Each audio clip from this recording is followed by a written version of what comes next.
At 2:37 a.m. inside a Pratt Whitney forge in East Hartford, Connecticut, the air itself shimmered with heat.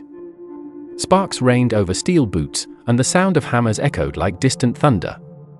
Men in leather aprons worked beside a furnace that burned white-hot 2,800 degrees Fahrenheit, hotter than anything nature could withstand. Above the roar, someone shouted, "It's splitting again." Another engineer, his face half hidden behind a visor, grabbed a steel rod glowing orange and watched it tear apart under its own weight. The metal had failed again. It always failed. In the early 1940s, as the Second World War devoured continents, British metallurgists declared something that at the time sounded like fact. No air-cooled piston engine with more than 18 cylinders will ever hold together. The stresses are too great. The heat will destroy it from within. The most advanced aircraft in the world, the B-29 Flying Fortress, could carry for Wright Cyclone engines producing 200 horsepower each. It was a marvel, but it wasn't enough. The Pacific was too vast, the distances too great. To strike Tokyo, the United States needed something far stronger. An engine so powerful it could push a fully loaded bomber across 5,000 miles of ocean. The engineers at Pratt Whitney heard the verdict from across the Atlantic and ignored it. They were told it couldn't be done, that no crankcase could survive the torque, that the cylinders would overheat and seize. But they were also told something else. Without a breakthrough, thousands of American crews would die in the Pacific before they ever reached Japan. So they began an experiment that bordered on madness. An attempt to create the largest, most complex air-cooled engine in human history. This shift in focus came after years of experimentation with liquid-cooled designs, including diesel and sleeve valve engines, but by late 1940, the impending war demanded something familiar and producible with existing tools. On November 11, 1940, management authorized design work on what would become the R-4360 Wasp Major, a 28-cylinder, 4.0 radial engine with a displacement of 4,362.49 cubic inches, a bore of 5.75 inches, and a stroke of 6 inches, building on the legacy of the Wasp family that started with the R-1340 in 1925. The first prototype, cobbled together from salvaged parts like R-2800 cylinders and a hastily manufactured crankcase, ran on April 28, 1941, marking the beginning of a grueling development process filled with exponential challenges in cooling, lubrication, vibration, and weight as the displacement doubled beyond previous radials. Outside their foundries, America was racing against time. Across the Pacific, cities burned. In Europe, bombers fell from the sky faster than factories could replace them. In Washington, generals were demanding a super engine capable of 3,000 horsepower. Pratt Whitney promised they could deliver 4,000. It was an impossible claim, but then again, impossible was a word that American industry had been erasing since 1941. Inside the forge, molten aluminum poured like liquid sunlight into molds that would one day form the heart of a bomber. Every casting cracked, every cylinder head warped. Engineers blamed the heat. The metallurgists blamed the design. And yet every failure carried them a little closer to the truth. They discovered that metal under enough stress behaved like a living thing. It expanded, twisted, screamed, and if treated right, it could learn to endure. By late 1942, the project was already a legend among factory workers. They called it the Beast. Each test run ended the same way. A deafening roar, a rising vibration, then a violent bang that shook the concrete floors. One engine exploded so violently it blew the test cell doors off their hinges. Reporters weren't allowed anywhere near it. The engineers kept rebuilding, sleepless and stubborn, convinced that perfection was only one alloy away. The first flight test came on May 25, 1942, when the third R-4360 powered a modified Vol-Vengeance dive bomber designated VU-85, but it ended in disaster with a crash due to a ruptured fuel feed nozzle diaphragm, though the pilot escaped injury, highlighting early issues in fuel systems and reliability that would plague development for years. Across the ocean, the British metallurgists watched and waited for the Americans to admit defeat. They never did. Instead, they melted more metal, rewrote the textbooks, and built a furnace hotter than anything in Europe. The heart they were trying to forge wasn't just for a machine. It was for an entire generation of airmen who needed one last advantage to survive. By dawn, the forge quieted. The men stood around a new crankcase cooling in the mold, unsure whether it would hold. The supervisor, a man named Frederick Brackett, wiped soot from his face and said, "If it doesn't break, we're one step closer." He turned to his crew, exhausted but unbroken, and added, "If it does, we forge it again." They would hundreds more times. And when that metal finally held, when the impossible heart began to beat at 3,000 revolutions per minute, it would lift the heaviest bomber ever built into the sky and carry it halfway around the world. But for now, it was only heat hammering and faith. By the summer of 1942, the United States Army Air Forces faced a truth no one wanted to say out loud. The flying fortress, the B-17, was magnificent, but it was not enough. Over the vast Pacific, its 200 horsepower engines gasped for air. Fully loaded with bombs, fuel, and crew, it struggled to climb beyond 2,000 feet in Europe. That was survivable. In the Pacific, it was suicide. The Japanese homeland sat 5,000 miles from the nearest American base. No bomber on Earth could reach it and return. Inside the Pentagon, General Hap Arnold pounded the table in frustration. "If we can't hit Tokyo," he said, "we can't end this war." The only solution was a machine that did not yet exist, a bomber twice the size of the B-17 with a range beyond imagination. It would be called the B-29 Superfortress. But to lift its 80,000 pounds body into the thin air above the Pacific, it needed an engine unlike anything the world had ever seen. The design request that landed on Pratt Whitney's desk was a challenge bordering on madness. An air-cooled piston engine capable of delivering more than 3,500 horsepower continuously at 3,000 foot while weighing less than 3,500 pounds. Every known law of metallurgy said it couldn't be done. Each cylinder in such an engine would reach internal pressures of 200 pound per square in generating heat close to the melting point of aluminum. The stresses would tear the crankcase apart in minutes. The British metallurgists at Rolls-Royce sent a cable to their American counterparts, warning that a 28-cylinder configuration would self-destruct from vibration harmonics. The engineers at Pratt Whitney read the warning and went back to work. They named the prototype R4-360 Wasp Major, a name that hinted at both ambition and danger. The design stacked for rows of 7 cylinders in a spiral pattern, each row offset to allow airflow around the fins, with a one-piece crankshaft on 5 main bearings, split master rods, and bifilar dynamic counterweights tuned to mitigate torsional vibrations from the 3.5 order firing frequency. It looked less like an engine and more like a metallic hurricane. The first full-scale test began in December 1942 inside a concrete test cell in East Hartford. The technicians bolted the massive block of metal to the floor-connected fuel lines and stepped back as the starter motor winded. For 6 seconds, the R4360 roared to life, filling the room with blue flames. Then it detonated. The blast ripped the cowling apart and shattered 2 windows in the control room. No one was hurt, but the message was clear. The Wasp Major was fighting itself. Each row of cylinders expanded at a slightly different rate, twisting the crankshaft by a fraction of an inch. Those fractions added up. The entire engine was vibrating at frequencies no one had ever measured before. "It's eating itself alive," one engineer wrote in his notebook. Pratt Whitney's metallurgical department convened emergency meetings with the best minds in the country. They borrowed stress testing equipment from MIT chemical analysts from Yale and vibration specialists from Bell Labs. They filled notebooks with equations that stretched across pages like musical scores, calculations of torque, heat transfer, and thermal expansion. None of it seemed to work. Every time they solved one failure mode, another appeared somewhere else.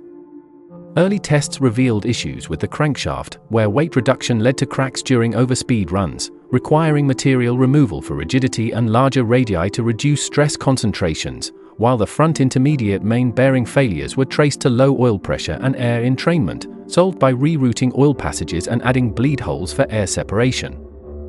The Army Air Forces were running out of patience. A colonel from Wright Field arrived unannounced one morning and demanded a status update. "General Arnold wants to know when we can expect a working engine," he said flatly. The lead engineer replied, "When we figure out how to stop physics."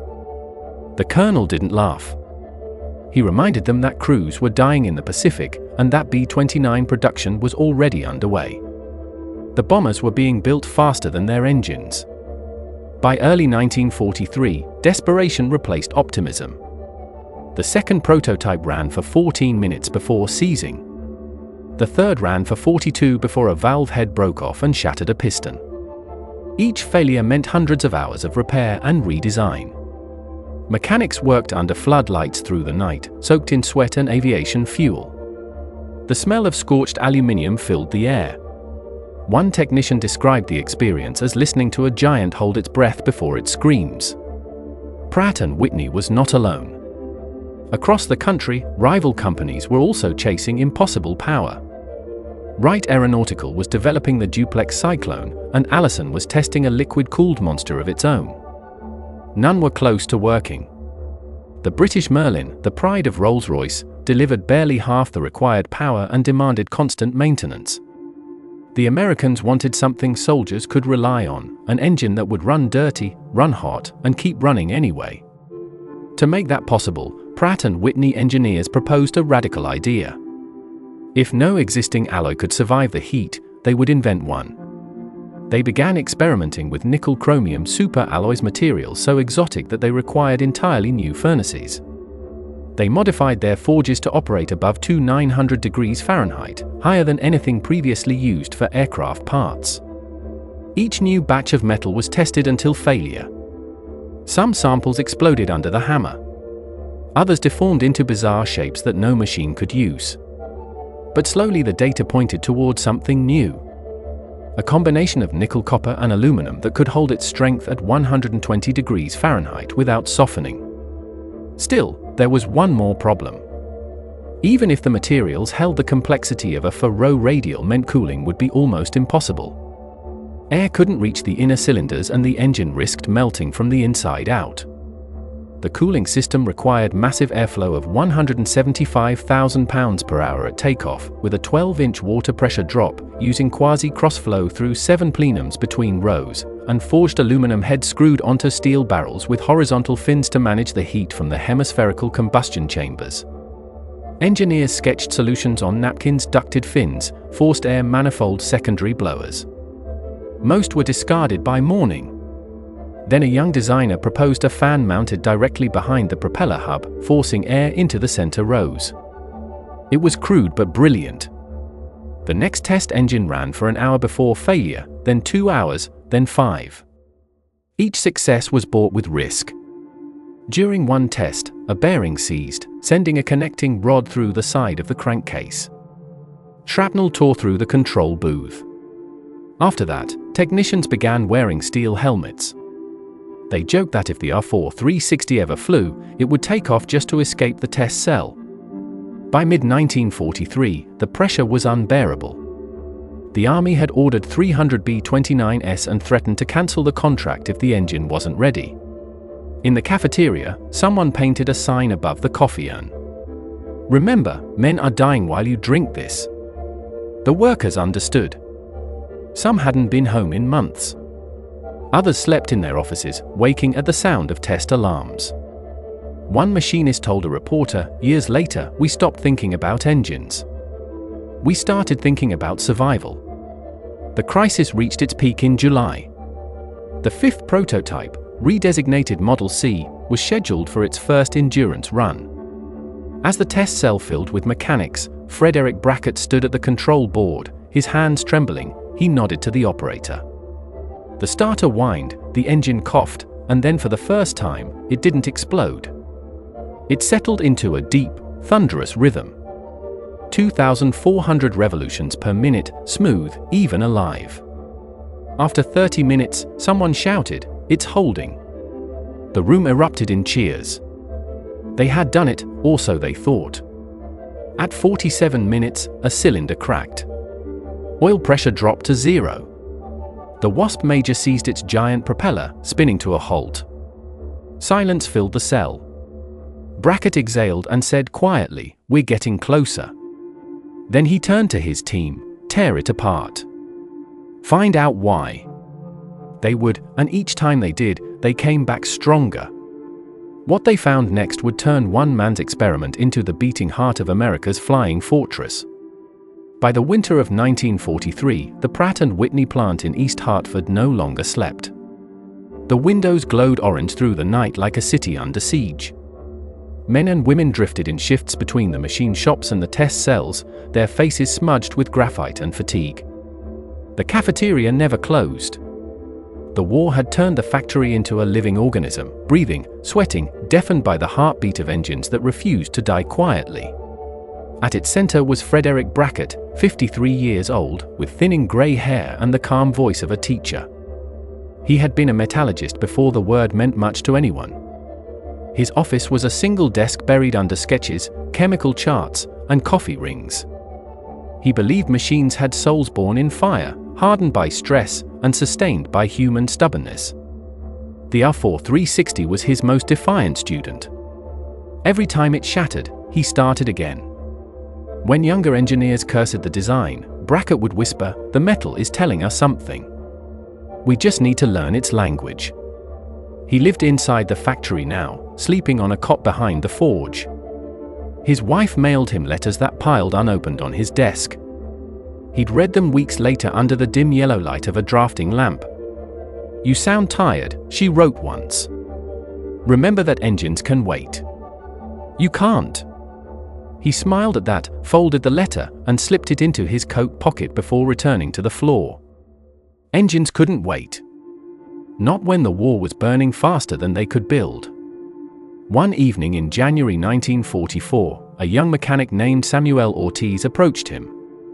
Ortiz was 22 from El Paso, a machinist's apprentice before the war. He had joined the factory after his older brother was killed flying a B-24 over the Pacific. He asked Brackett, "Sir, if this engine works, does that mean fewer boys die out there?"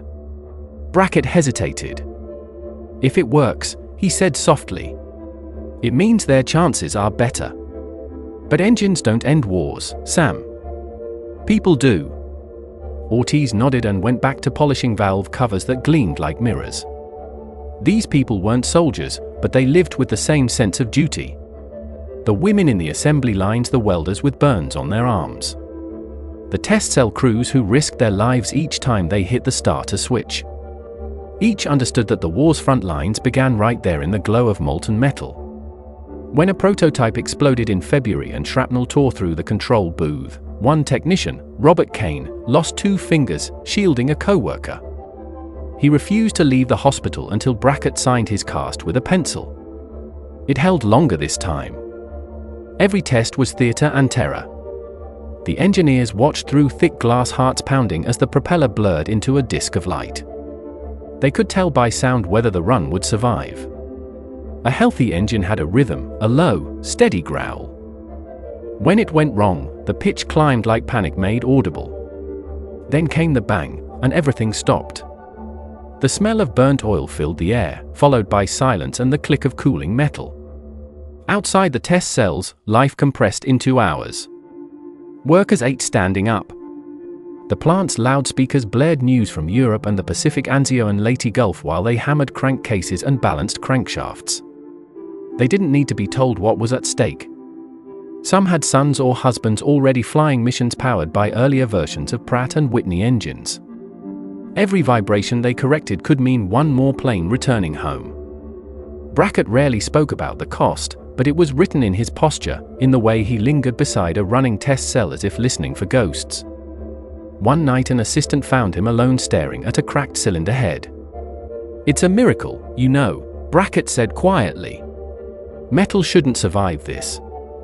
None of it should. And yet somehow it does. Maybe we're teaching ourselves more than the machines." By spring, they were close.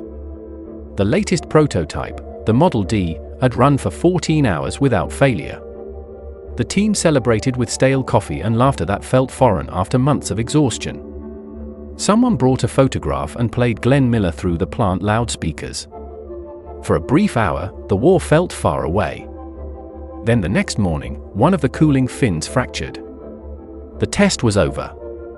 No one spoke for a long time. The following week, a letter arrived from the front. It was from a B-29 crew chief stationed in Guam.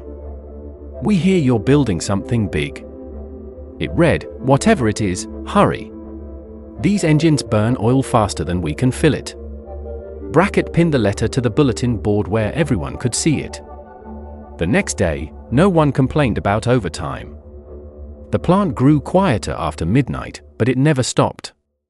In the foundry, sparks fell like rain. In the assembly bays, the rhythmic click of rivet guns echoed off steel walls. And in a small corner office, Brackett made his final notes for a new alloy, one that would stretch without cracking, absorb heat without deforming, and live longer than any engine before it. He named it 75 Eniku, but the men just called it the Survivor. When the new parts arrived from the forge, Brackett refused to leave the test cell. He wanted to see the run himself. Ortiz stood beside him, hands trembling. "You think it'll hold?" he asked. Brackett smiled faintly. "I think it has to." At 11:08 p.m., the starter engaged. The R-4-360 roared to life, filling the cell with sound so deep it rattled the windows 2 buildings away. Flames licked from the exhaust stacks, painting the walls orange. The vibration gauges danced but stayed within limits. 10 minutes passed, then 30, then 2 hours. The gauges held steady. For the first time in a year, the engine refused to die. When they finally shut it down, the silence felt unreal. No explosion, no smoke, no failure, just a faint tick of cooling metal and the slow smiles of men who had forgotten how to celebrate. Brackett placed a hand on the warm crankcase, feeling the pulse beneath his palm. Now he whispered, "We teach it to fly." That night he wrote a single line in his logbook, "Endurance test. Successful. The metal has learned." When the engineers finally tore down the R-4-360 after its first successful run, what they saw inside was both terrifying and beautiful. The pistons had endured temperatures close to 1,200 degrees Fahrenheit. Yet the new alloy had not cracked. The bearings showed uniform wear. The crankcase, that immense forged heart of aluminum and nickel, held its shape with surgical precision. It was proof that the impossible machine could live. But what came next would transform it from an experiment into a weapon of war. The Wasp Major wasn't simply an engine. It was a cathedral of moving metal. 28 cylinders arranged in 4 spiraled rows around a central crankshaft. Each one firing in a pattern that sounded more like thunder than combustion. The cylinders were labeled A1 to D7, with each bank acting like a 4-cylinder inline, and pairs at top dead center simultaneously for smooth operation even if a magneto failed. At full throttle, those cylinders inhaled 2,000 cubic feet of air every minute and consumed fuel faster than a truck could pump it. A web of oil lines fed pressurized lubricant to 140 critical points. 16 magnetos controlled ignition for 56 spark plugs, though later models shifted to 4 low-tension magnetos for better high-altitude performance.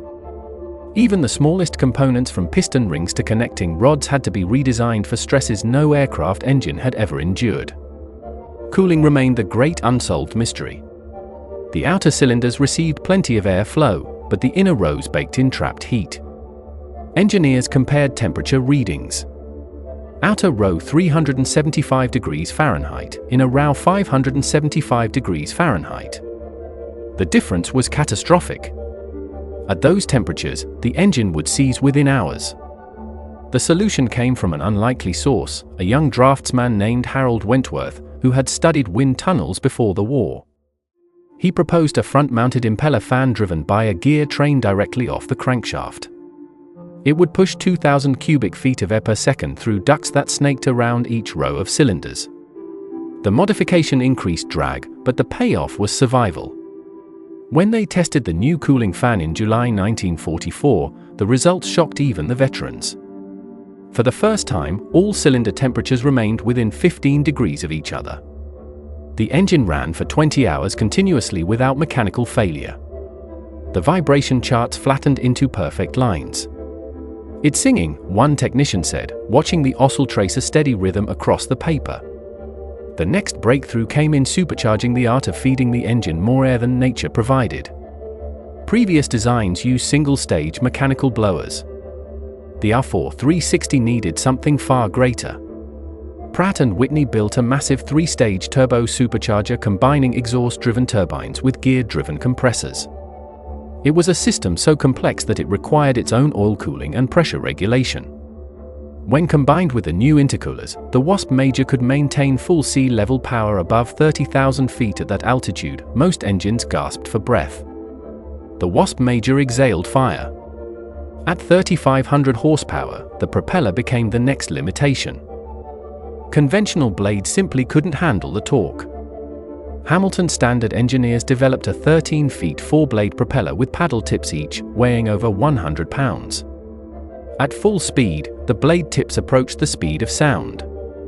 Ground crews wore ear protection even at idle. Pilots later described takeoff as sitting inside a tornado made of metal.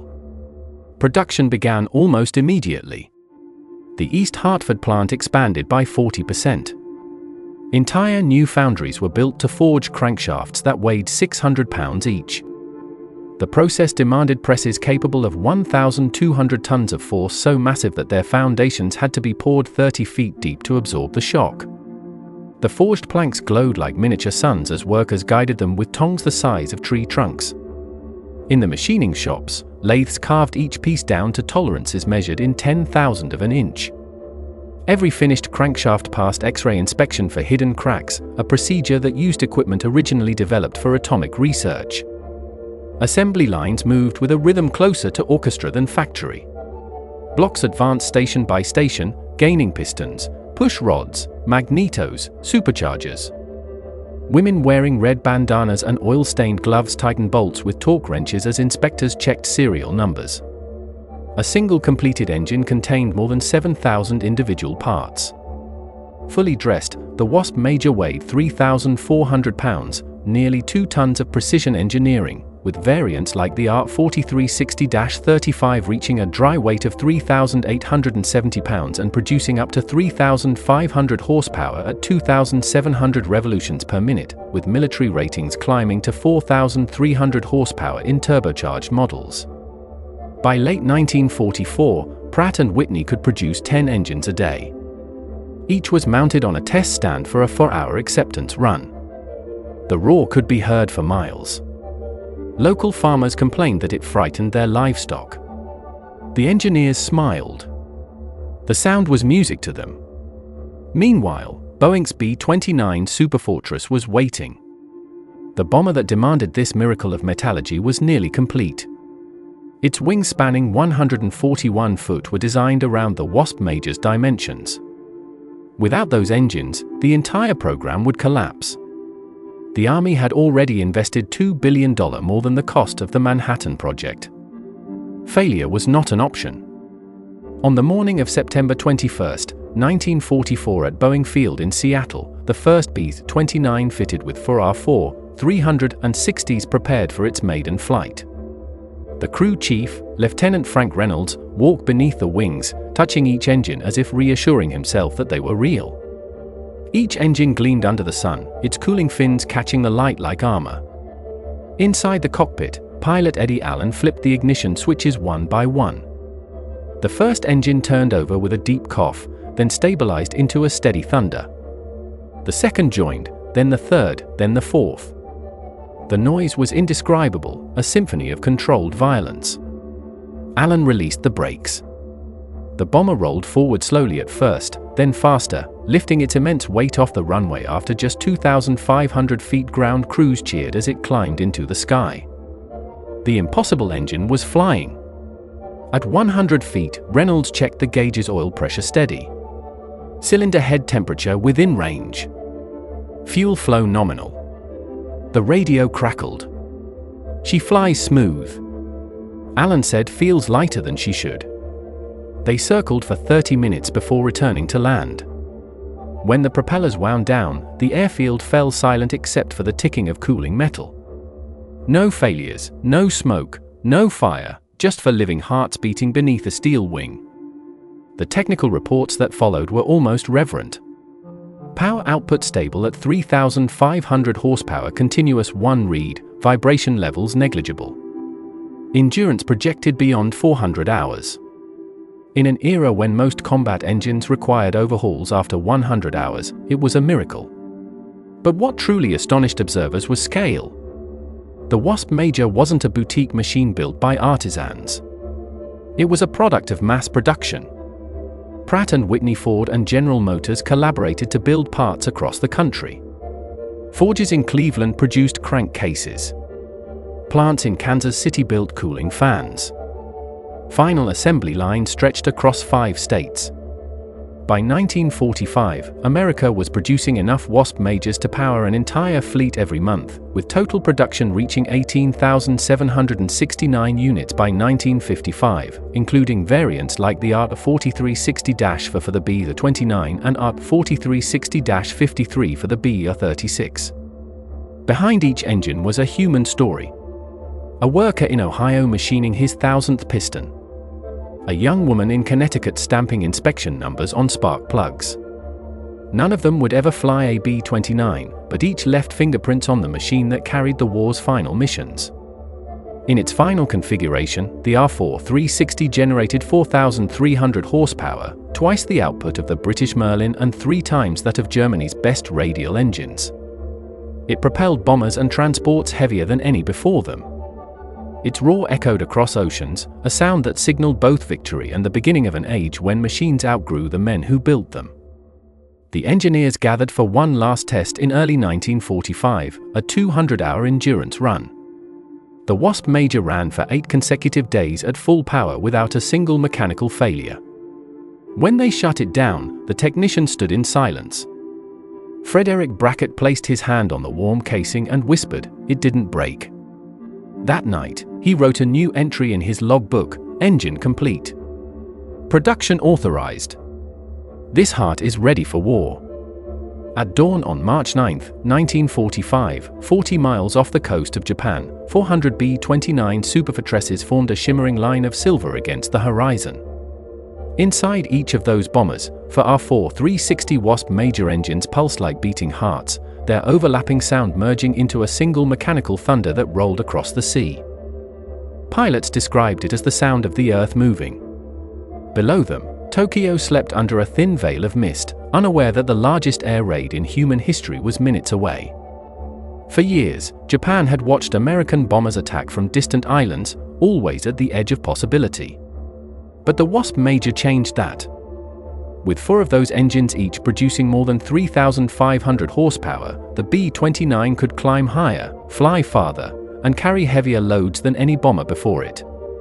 Its operational ceiling exceeded 30,000 feet, far above the reach of most Japanese fighters and anti-aircraft guns.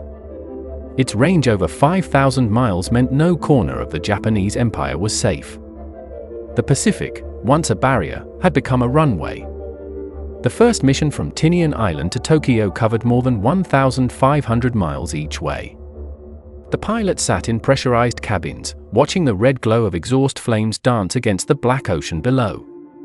Lieutenant Jack Simmons, flight engineer aboard Lucky 7, wrote in his diary, "I can feel the engines through the floor. It's not a vibration anymore. It's a heartbeat. As long as it beats, we live." That night, 279 of the bombers reached Tokyo. They dropped 1,665 tons of incendiary bombs.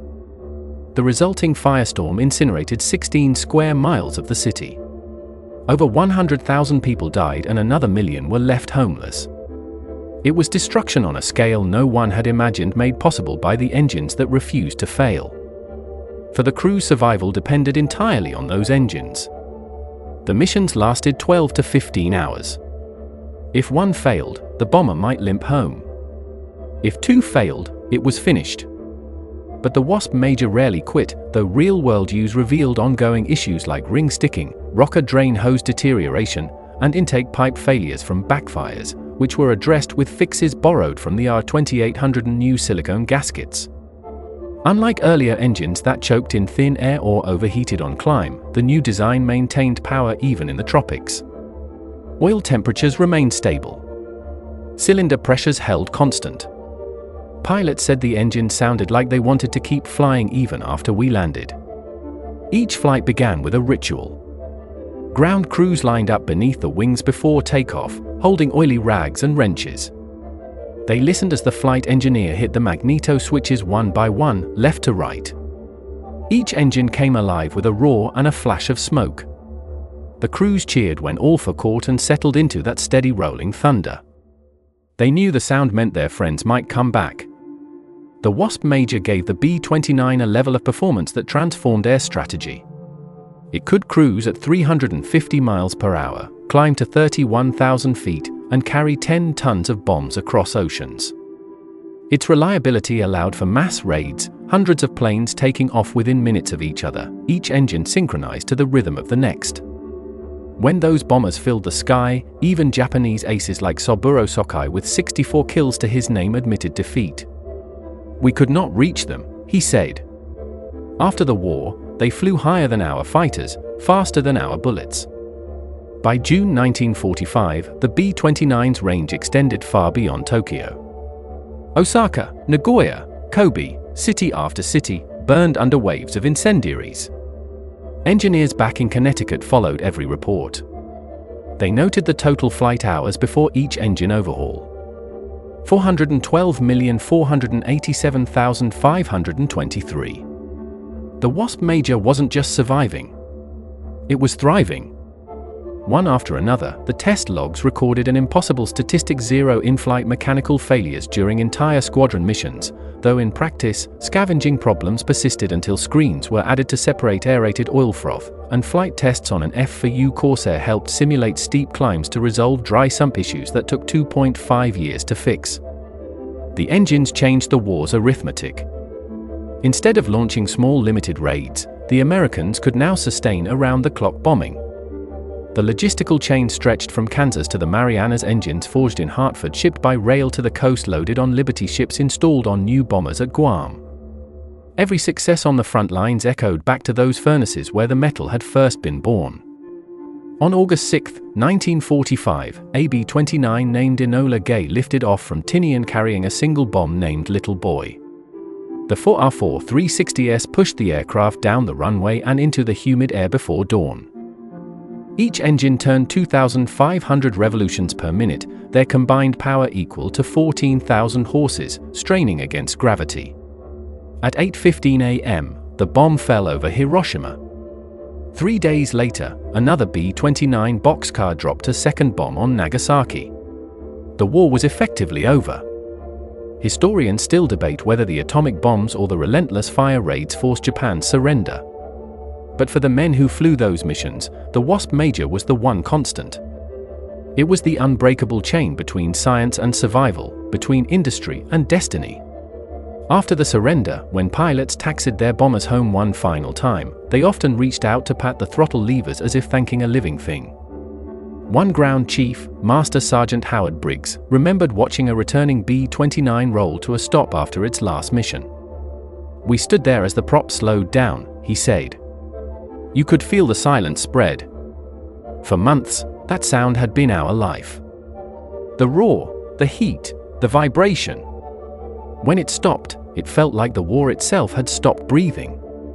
The R-4 360 had done what its creators promised. It carried men and bombs across the largest ocean on Earth, flew through storms, endured heat, salt, and combat damage. It turned the Pacific into a corridor of steel wings, and when the last mission ended, it left behind a lesson that outlived the war. That industrial genius could achieve what courage alone could not. When the war ended in August 1945, silence returned to East Hartford for the first time in 4 years. The forges cooled, the night shifts ended, and the sound that had once filled every street, the deep rhythmic thunder of the Wasp Major, faded into memory. The men and women who had built it walked out of the gates carrying lunch pails instead of blueprints. The war was over, but for many of them, life without that noise felt strangely empty. Frederick Brackett stayed behind long after the last bomber returned from the Pacific. His desk was still covered with sketches, test logs, and fragments of metal he refused to throw away. One of them, a cracked piston crown, sat on his window sill. He'd kept it as a reminder that even the strongest material breaks eventually. Engines die, too. He once told a visiting reporter, "You just hope they die after you don't need them anymore." The R-4-360 had been designed for war, but peace brought new demands. The US Air Force reclassified it as a strategic engine for post-war aviation. It powered the massive B-50 bombers that replaced the B-29s and later the enormous C-97 Stratofreighter transports that carried cargo across continents. Each aircraft bore the same unmistakable sound, a slow rolling growl that could be heard 10 miles away. Airline passengers in the early 1950s would sit by the windows of Boeing 377 Stratocruisers watching the giant propellers blur against the sky, unaware that the engines beneath them had been born in the fires of war. The numbers were staggering. Between 1944 and 1955, more than 18,000 Wasp Majors were built. They consumed enough aluminum to build a city, enough copper wire to circle the Earth twice. Yet by the end of that decade, the world had already moved on. Jet engines, once fragile experiments, were now proving reliable and faster. A pair of General Electric J47 turbojets could produce more thrust than four of Brackett's masterpieces combined. The sound of the future wasn't a roar anymore. It was a whistle. At first, the engineers resisted. They argued that the piston engine was a proven design, that it could be improved. Refined, pushed even further. Pratt Whitney built the R-4360-53 variant for the Convair B-36 Peacemaker, each delivering 3,800 horsepower, augmented by four jet engines under its wings, creating a hybrid that bridged eras with its 6 pushers and jet assist for takeoff. For a brief moment, the old and the new shared the sky propellers and jet side by side. Pilots said it felt like two eras shaking hands mid-flight. But the handshake didn't last long. By 1956, pure jet propulsion had taken over. Factories that once forged crankshafts now built turbine blades.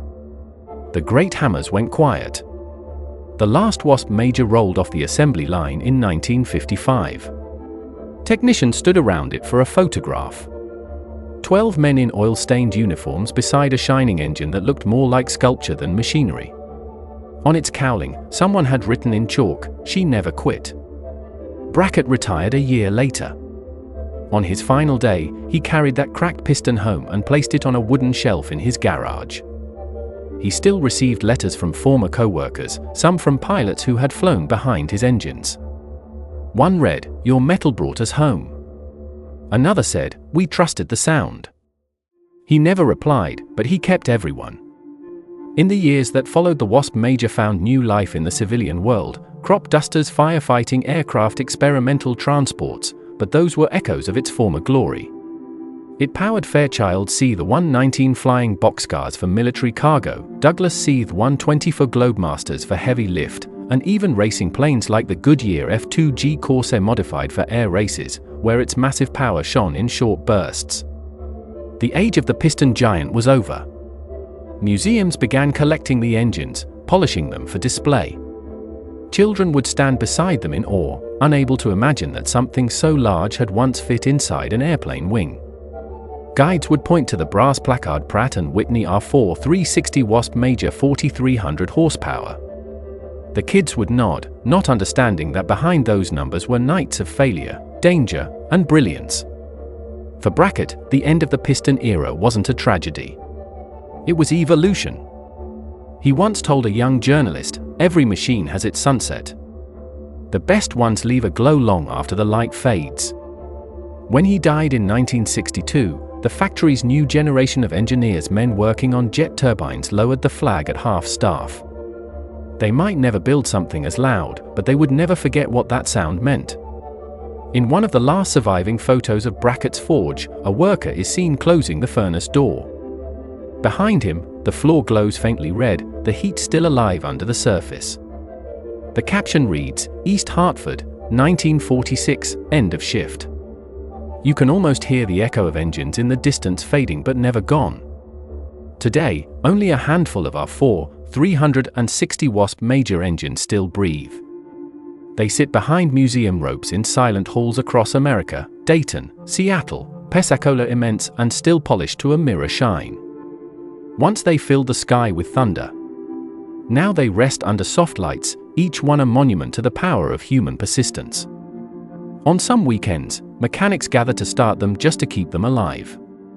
Visitors cover their ears as the ignition sparks, the giant propeller blurs, and the air shutters. The first sound isn't a roar, but a pulse. Deep, rhythmic, ancient. For a few minutes, time itself seems to step backward to an age when noise meant survival and fire meant flight. When the engineers of the jet age look back at the Wasp Major, they see not an obsolete relic, but a blueprint of everything that came after. The material science born inside its furnaces, nickel-chromium alloys, high-temperature bearings, precision forging became the foundation for turbine blades, rocket engines, and even nuclear reactors. Its cooling systems inspired designs still used in modern air-cooled turbines. Its supercharger principles evolved into jet compressors. The Wasp Major didn't vanish. It transformed piece by piece into the future. Yet, its legacy isn't only mechanical. It's human. Every bolt torqued, every piston polished, every shift worked through exhaustion told a larger story about a generation that refused to accept impossible. They were factory workers, machinists, engineers, and dreamers. Most never saw the planes they powered, never met the men their engines saved. But they knew in the roar of every test cell that their work mattered. In the quiet years that followed, many said they missed that sound more than anything. When it stopped, one welder remembered it felt like the country stopped breathing for a while. The Wasp Major was more than a machine. It was the last heartbeat of an industrial age where human hands and molten metal built miracles side by side. It belonged to a time when blueprints were drawn with pencils and courage, when engineers risked their lives to test what textbooks said couldn't exist. Its very existence proved that progress is never gentle. It's hammered, forged, and tempered by failure until it learns to survive. Decades later, when one of those preserved engines is started for demonstration, people gather around with phones and cameras, waiting for the first cough of ignition. The engine hesitates, then catches. The old propeller spins faster. The exhaust stacks flash with orange flame, and suddenly the floor vibrates underfoot. The sound fills the hangar, rolls up through the roof and out into the sky. Some of the older visitors close their eyes. They remember fathers, uncles, or grandfathers who built or flew behind that sound. The younger ones only stare, half terrified, half mesmerized by a noise that feels alive. In that moment, the Wasp Major lives again, not as a weapon, but as a reminder of what people can do when fear and time close in. It is proof that genius can exist on a factory floor, that courage can live in a forge, and that history isn't written only by those who fight wars, but also by those who build the engines that make them possible. Frederick Brackett's name is engraved on a small brass plaque at the New England Air Museum. It reads Chief Metallurgist Pratt Whitney, R4, 360 Wasp Major, 1942-1945. That's all. No medals, no speeches, no fanfare. Just a few words marking the man who taught metal to endure. Beneath that plaque, the engine still stands silent, immense, and unbroken. When historians speak of America's triumph in World War II, they talk about strategy, industry, and bravery. But behind all of it were hands like Brackett's, callous, burned, trembling, and steady. The Wasp Major was their masterpiece, the mechanical soul of a nation that built strength out of doubt and turned sweat into flight. To truly appreciate this achievement, one must delve deeper into the technical marvels that made it possible. The engine's crankcase was a 5-piece forged aluminum structure, stacked for easier manufacturing, with magnesium carriers pressed into steel rings for a secure interference fit, ensuring the massive structure could withstand the stresses of operation. The valve actuation system used 5 identical cam rings, with the front for intake on the forward row, intermediate rings handling alternating intake and exhaust, and the rear for exhaust, all rotating at a 6:1 or 8:1 ratio to the crankshaft via split primary gears. Lubrication was a dry sump system with 4 Girotta scavenge pumps driven by cam gears, incorporating perforated screens to separate aerated oil froth, a critical fix after early scavenging failures that saw the engine unable to handle foam in steep climbs. Ignition evolved from high-tension systems with 7 Bendix magnetos to low-tension with 4 S14RN15 magnetos, reducing crossfire at high altitudes. Supercharging variants included single-stage fixed or variable speed, two-speed, or turbo-supercharged models like the VDT series, which could push power to 4,300 horsepower but were more prone to issues than the simpler open-stack configurations. The front section featured an epicyclic reduction gearing with a torque meter and automatic spark advance, while the rear housed the supercharger in a magnesium casing with a spring drive to absorb shocks. These details, born from countless hours of testing, over 21,805 hours of multi-cylinder runs by 1944, highlight the ingenuity that overcame exponential complexities as the engine scaled up from smaller radials like the RO2800. Challenges abounded. Exhaust valve guide erosion was mitigated with steel-tip guides, intake valve seat warpage fixed by switching from bronze to steel, and exhaust rocker ear coking resolved with revised baffles, oil jets, and silicone gaskets. Intake pipes required large radii to handle flexibility, with metal shields and all-metal couplings to prevent hose failures from backfires, and automatic drains to avoid hydraulic locks from accumulated fuel or oil.